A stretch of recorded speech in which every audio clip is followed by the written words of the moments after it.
Hi friends, இது வந்து Monday night எடுத்த மினி விளாக். நைட் டின்னருக்கு வந்து சப்பாத்தியும் சன்னா மசாலாவும் தான் செஞ்சுருந்தேன். 1 கப் அளவுக்கு ஊற வச்ச சுண்டல் சேர்த்துட்டு, பிரியாணியில் பட்டை, கிராம்பு, தேவையான அளவு தண்ணி, உப்பு சேர்த்துட்டு இது 4லேருந்து 5 விசில் வச்சு எடுத்துக்கலாம். மிக்ஸி ஜாரில் 2 பெரிய வெங்காயம் சாப் பண்ணி சேர்த்துட்டு 1 டீஸ்பூன் சோம்பு, 1 டீஸ்பூன் சீரகம், 1 டீஸ்பூன் மிளகு சேர்த்துட்டு நல்லா ஃபைன் பேஸ்ட்டாக அரைச்சி எடுத்துக்கோங்க.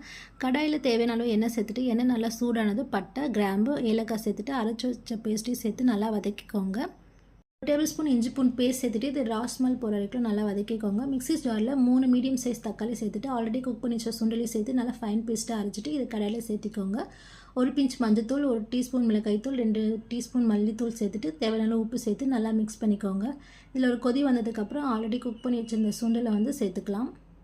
சுண்டல் சேர்த்த பிறகு 10 நிமிஷம் நல்லா கொதிக்க வச்சுக்கலாம். ஃபைனலாக வந்து கஸ்தூரி மேத்தி ஆட் பண்ணிக்கலாம். இந்த வீடியோ உங்களுக்கு பிடிச்சிருந்துச்சுன்னா நம்ம சேனலை மறக்காமல் சப்ஸ்கிரைப் பண்ணிக்கோங்க. நெக்ஸ்ட் வீடியோவில் பார்க்கலாம். பாய்.